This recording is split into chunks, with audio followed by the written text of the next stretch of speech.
Welcome, welcome, welcome to Good Thinking Live. I'm always excited to see who all is here and where everyone is from. That's the most exciting thing, to find out who all is here and where they're from. So then when you share your insights, we get a wide perspective from all over the world, from good thinkers from all over the world who come here most Mondays, 9 a.m.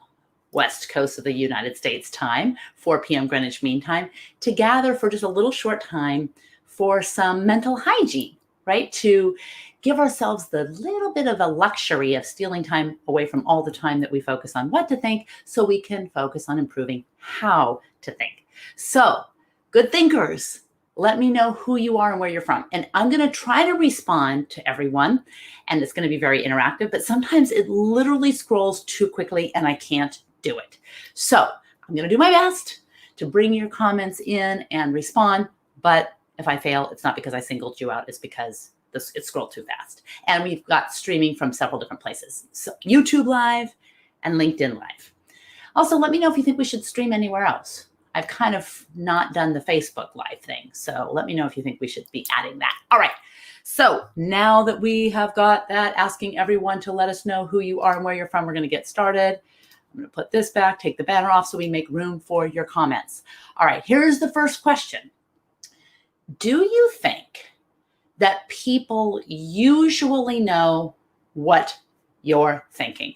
Do you think that people usually know what you're thinking? Yes or no? And I didn't say always, I said usually. So as you're coming on, Michael is here from Toronto. Michael is top-notch, regular good thinker. So I'm glad you're here because you always give great insights. So do you think that people usually know what you're thinking? Barclay is here from Washington, D.C. Woohoo! So we've got Canada, and the United States in the house. Who else do we have? All right. And from where? All right. We have got Azizul Islam from Bangladesh. And we've got Sabrine. Sabrine says no. I think Sabrine might be right, because as it turns out, people don't usually know what we're thinking as much as we think they do. But what about your friends? What about your close friends? Could it be different with your close friends? Could it be different with your close family members? All right, let's do a little experiment. We've got Elizabeth from DC. We've got from Oman. Okay, Sabrine from Oman. Sabrine from Oman, and Michael. Okay, so Michael says not usually unless they know me well. All right. So that even may be a little bit, I thought before kind of launching into this, doing some research into this, that at least if someone knew me really, really well, it would statistically improve the chances of having them understand what I'm thinking and feeling, but I'm not so sure anymore. I don't know. We'll see. What do you think? Okay, ready? Let's start. We're going to borrow an experiment from 1990. We're going to go back to 1990. Stanford University graduate student in psychology named Elizabeth Newton. So we're going to borrow from her. And I'm going to clap out a song, and you are going to see if you can guess what the song is. And then I'll tell you how it works. Okay, you ready? Now, because we have good thinkers from all over the world, Elizabeth's Newton's research obviously mostly dealt with people growing up in the United States who had a familiarity with the same kind of songs. Like if you play some song in another language that you've never heard, well, then the likelihood of even knowing what that song would go down. But this was a song. So for those of you who are familiar, you'll kind of take a guess to see if you can guess this song. Okay, ready?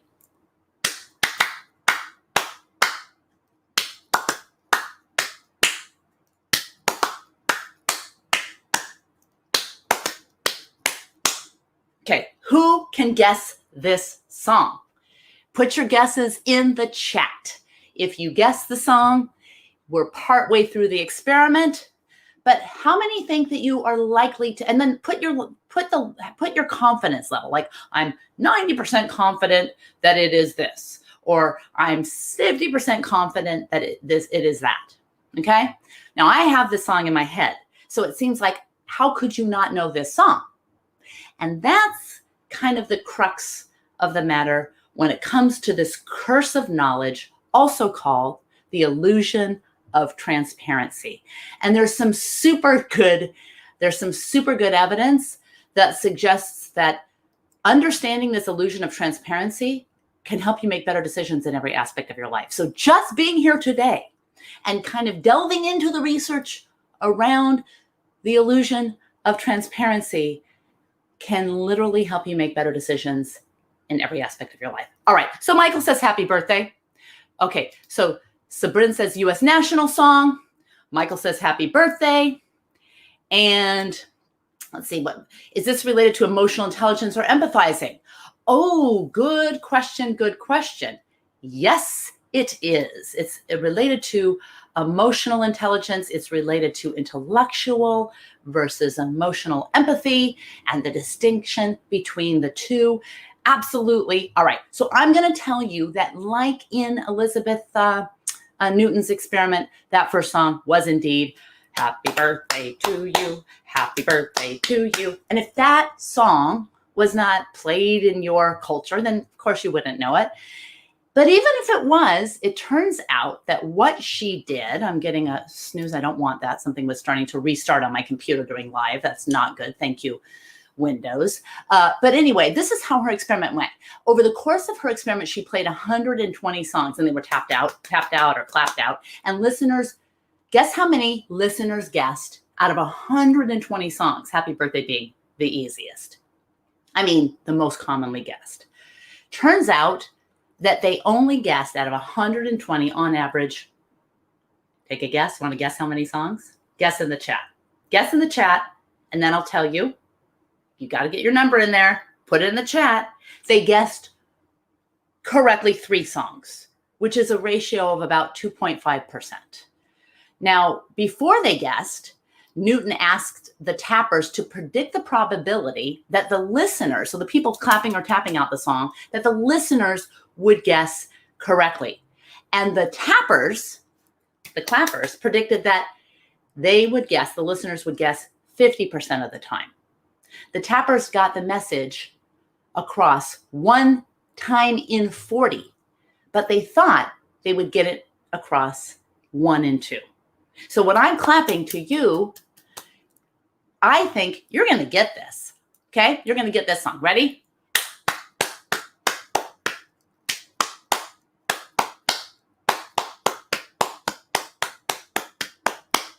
How could you not get this song? How could you not get it? Because it's in my head that about 50% of you are going to get this song.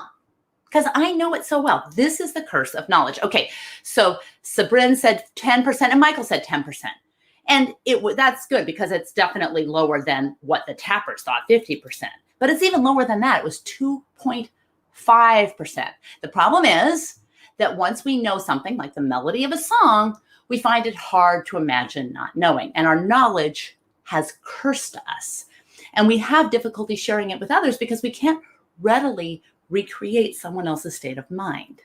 Now, of course, Michael says Mary had a little lamb. Okay, fine, you were right.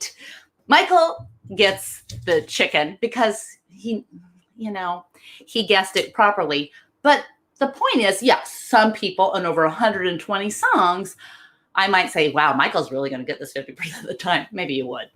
Knowing you, you probably would. But probably not. You were 2 for 2.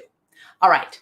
So most of the time, people can't correctly guess what we're thinking or feeling. Our emotions are not written all over our faces most of the time, despite what micro-expression training suggests, that there is still this gap between our subjective experience and what other people pick up on. And this is known as the illusion of transparency. And it's a fallacy that leads us to overestimate how easily we can convey our emotions or thoughts. And it's kind of bad. It's not great thinking. It's not good thinking.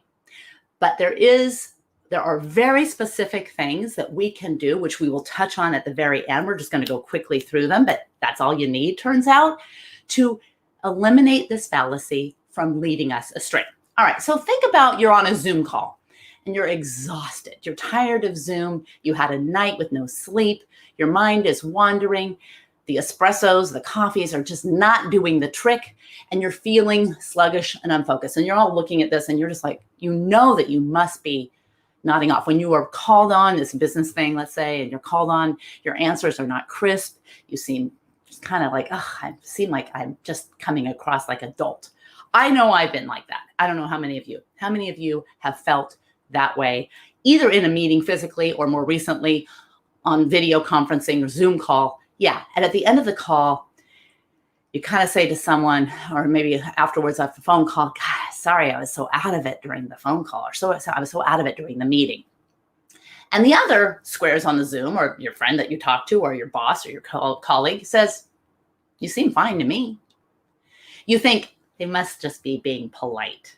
There's no way that you could be so out of it and having it escape their notice. It must be totally apparent, considering your coworkers all showed up on Zoom looking so ready and rested and wise. Turns out that is the illusion of transparency. Most people probably aren't being polite. They just weren't thinking about you in the context of analyzing everything you were saying on this Zoom call or in a meeting. And this is where my mother used to say, Becky, you must remember, we are all the stars of our own show. Okay, thanks, Mom. I thought we were all the stars of my show. She said, no, just you. You are the star of your own show, but no one else is. And I think that was a really good lesson that early on kind of hinted. She didn't call it the illusion of transparency or the curse of knowledge, but when I delved deeper, it's very, very helpful that it's not all about me. The illusion of transparency doesn't go away just because we know someone very well. So if you're annoyed at your partner, they're probably too busy thinking about what they need to do at work tomorrow, or what they're planning to cook for dinner, or what their vacation plans, or whatever, or their stomach ache. They're not deliberately ignoring you. Most likely, they're just thinking about other things. So even partners and family members and close friends have difficulty reading each other's mental states much more than we think they do. And the problem compounds when we think they should be able to do this. When we put the expectation that we are being transparent and it's their lack of empathy versus our lack. So it could be we attribute their lack of emotional empathy when it's really our lack of intellectual empathy. And as a little hint, stay tuned. A little marketing thing that just dawned on me as I'm talking about this. Stay tuned, because on August 10th, my LinkedIn learning course, I think it's called Developing the Critical Thinking Mindset, or a Critical Thinking Mindset, is launching on LinkedIn Learning, that goes through the distinction between intellectual and emotional empathy. Kind of controversial, but science-backed. So stay tuned for that course coming out. All right. So if we're feeling a strong emotion, we assume that other people care about how we feel as much as we do. What if they're feeling a strong emotion or just distracted by other things? What about negotiations? Here's a little hint to improve your negotiations. Because if you think you're betraying your position, or you think that the person with whom you're negotiating must know what is the most important to you, research suggests otherwise. Okay, so have you ever been in a negotiation and you are kind of posturing because you know that they know what you really want? How many of you have been in that situation where you know that they must know what you really want and they're just trying to get it out of you? Yes? No? How many of you negotiate in any way, shape, or form? For a job, as part of your job, your social life, personal life, whatever. All right. So it turns out that the research shows that individuals taking part in negotiations think that their privately held preferences, that is, the issues that they value the most and which ones they value the least, they think that they're more apparent to their negotiating counterpart than they actually are. And this is shown in all the research. So Michael says all the time, Michael negotiates, Walter negotiates. Absolutely. So it turns out that we're not as transparent as we think we are. All right. So, okay, how many of you give speeches or talks? Because I'm going to give you some research. How many of you give speeches or talks? So Sabin says most of the time. Good. How many of you give speeches or talks? Let me just know. I give speeches or talks. Yes, I give speeches. No, I don't. Whatever. All right. Well, when you talk in front of people, most of them are really worrying about the next time they need to speak in front of people, or their fear of public speaking, or how they have to go to the bathroom or need some coffee. I mean, it turns out that when we are speaking, especially in a public speaking kind of situation, most of the people aren't like listening as intently as we think we are. They're not listening to assess how well we're speaking. They're maybe listening to the content and the grumbling of their stomachs. So we've got Michael says never, Elizabeth says never, and Sabin says all the time. He's a coach. So clearly, a lot of talking, a lot of speaking. Yes. So that makes total sense. All right. So I'm going to tell you about the study. So in the study, it was called The Illusion of Transparency and the Alleviation of Speech Anxiety. Researchers tested how knowing about the effect could help people be less scared in public speaking. So they performed these two experiments on public speaking anxiety in relation to the illusion of transparency. So if you are not a speaker, I think you'll still find this interesting because it hints at how you can avoid this illusion of transparency for those of you in negotiations, because it seems like there's a lot of crossover. All right, they performed these experiments. The first part of the experiment, focused on the speaker's perception of his or her, their anxiety levels. The results were expected. The speaker judged themselves to be more harsh. They judged themselves more harshly than the observers or the audience. So that was true. We clearly judged ourselves more harshly than the audience. All right. In the second study, they focused on the connection between this illusion of transparency and the exacerbation of speech anxiety. All right. So all the participants were given a topic and they had 5 minutes to prepare a speech and then present it in front of a crowd. After which they rated themselves on anxiety, speech quality, and appearance. And then the observers, the audience, also rated them on the same things, anxiety and speech quality. Okay. So participants were divided into two groups. The control group, they were given no other advanced instructions. They just did it like this. The reassured group were told that research indicates that they should not worry about their speech quality or anxiety. Just don't worry about it. All right. So that was the reassured group. And then the informed group were told about the illusion of transparency and that research indicates that emotions are not as evident to others as people believe they are. All right. So, good thinkers, what do you think happened in terms of the speakers relative to the observers? Ratings for the control group, the reassured group, or the informed group. How did they rate them, their own performance? How did they rate their own anxiety levels? Anyone want to take a guess at the results? Because that's the fun of like presenting the research and seeing if you can use the information to guess the results. All right, does anyone want to take a stab? Okay, well, the control group was just like you and me every time without any kind of, they rated themselves, their anxiety levels higher, and they rated their performance lower. But the informed group rated themselves higher in every respect. And here's the kicker.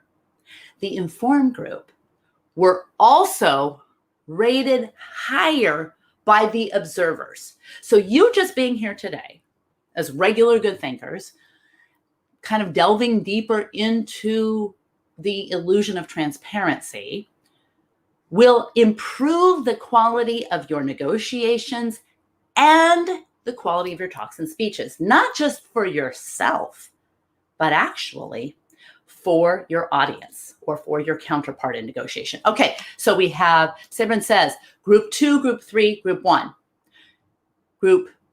So if you're saying in that order, it may be group 3, group 2, group 1. Now, Jennifer says, I think I would wonder where the informed group research came from and would not be reassured. Okay, so that's really a good point. I think in this case, and that's really a good point, because that goes to, you're told about research and you're like, research shows, and you're like, okay, tell me about the research, because is the research bogus to begin with? And I think that's a totally legitimate and very important good thinking level of skepticism to bring to the research. But in this case, if you were showed the studies, like you were showed, and you could, they showed you the studies are shown the studies, shown. If you saw the studies and you could tear it apart and you could think, okay, this is good enough for me to believe, all right? Because the research is pretty robust in this. I mean, there's some bogus, but there's some really good research in this. The reality is that people pay much less attention to you than you think. And I hate that. Aren't people paying attention to the fact that my glasses have a reflection of my light and that I'm too hot, so I have to wear the sleeveless outfit because I'm too hot in my, don't people know that I look tired or I have bags under my eyes or, don't people know that? Well, maybe they do, but probably not as much as I think they do. All right. In your own subjective experience, you are the eye of the storm. But unless someone is trying their best to figure out what you're thinking or feeling, they're not going to be particularly focused on your body language. And so now if everyone's heightened to, okay, you're told to assess what I'm thinking. Jennifer, if everyone is told, pay attention to what Becky's thinking, try to guess, that's different. I'm talking about just like in your day-to-day when no one is told, try to figure out Becky's emotions. Now, obviously, most people are not spending their day trying to figure out your emotions or trying to figure out what you're thinking. Now, maybe you think your spouse should spend more time with that. Well, then there are ways to get that to happen, which we're going to get into in a minute. Now, Jennifer says, what did you say? I wasn't paying attention. Okay, you are getting one negative rubber chicken, but you did actually display the absolute value and pervasiveness of the illusion of transparency. Do you think people can tell when you're lying?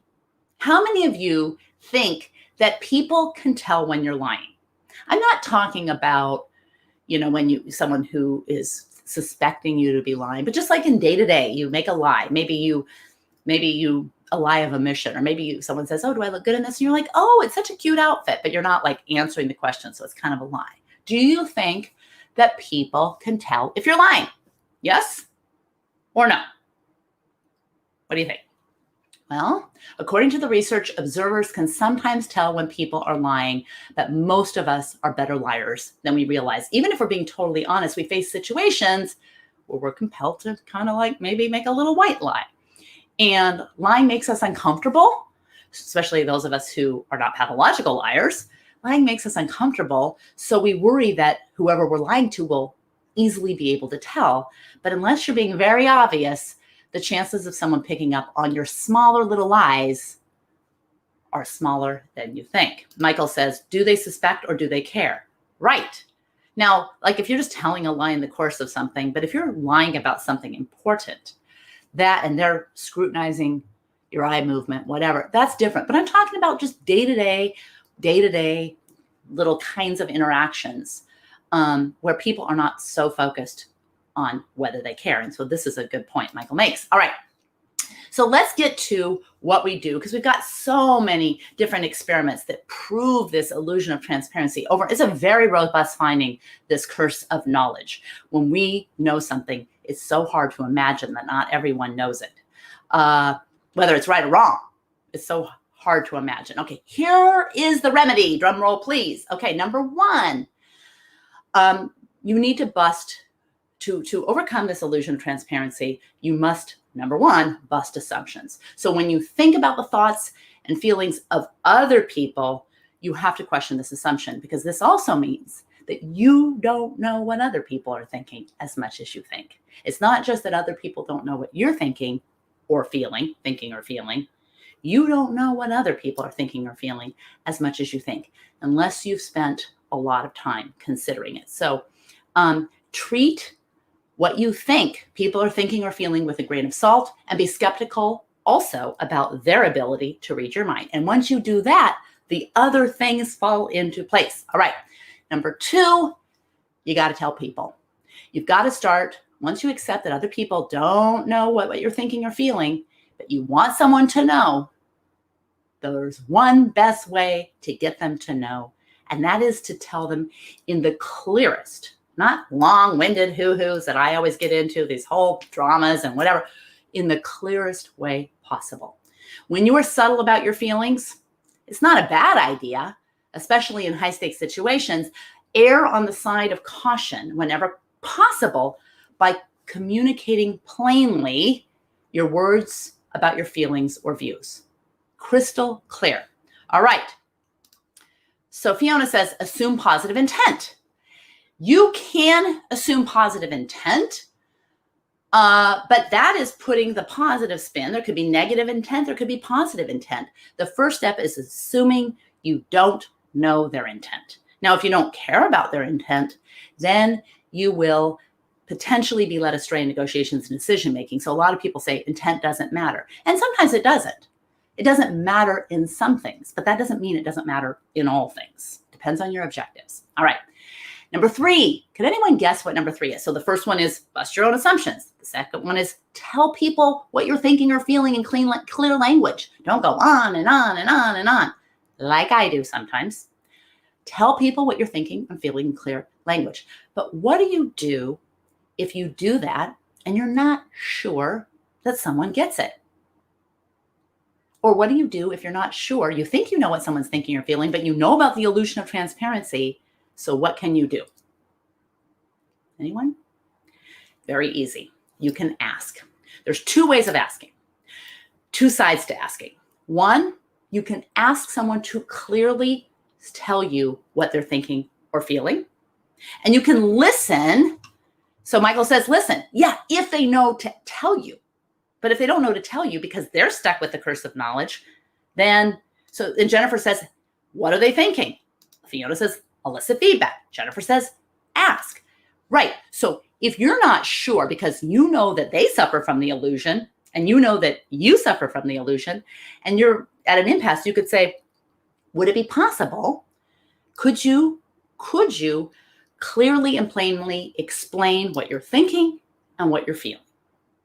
And then if they explain it and you're the recipient of that explanation, then you could say, let me try to see if I've got this. Let me try to rephrase this.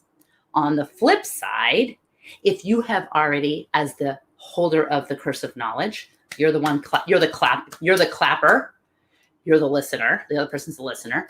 You clap, you explain, you know you have this illusion, you explain, here's what I'm thinking and feeling, you explain it in language, and you think that's enough.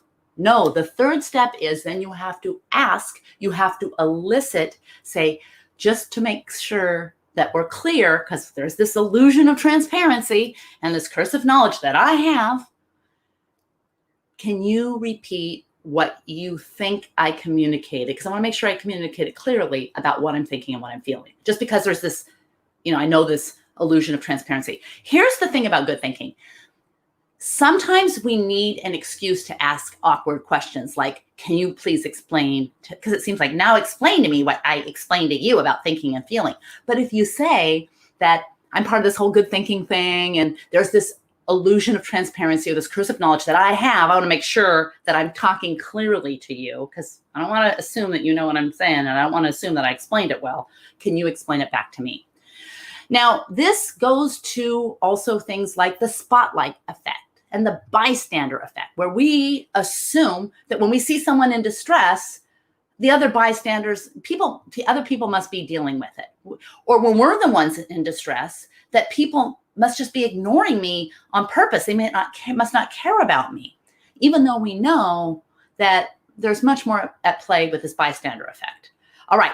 So Walter says, would you have a PDF of your steps and tips? Oh my goodness. So right now I'm in the midst of kind of doing I've got 2 courses coming out on LinkedIn Learning. So I'm going to try to get some PDFs of these tips. But the good news is you can always get this on recording and take some notes. And I don't know if I don't get to the PDFs, but I appreciate, always ask, because then I can know what to create for our workshops and for future courses, what you like and what you don't like, and it's helpful. All right. So if you're trying to hide your mental state, you must know that you are probably doing a better job than you think you are. The phenomenon appears to be from an effect. We'll take 1 or 2 more minutes because I want to tell you this little thing. There's another bias or effect or heuristic that many of you know.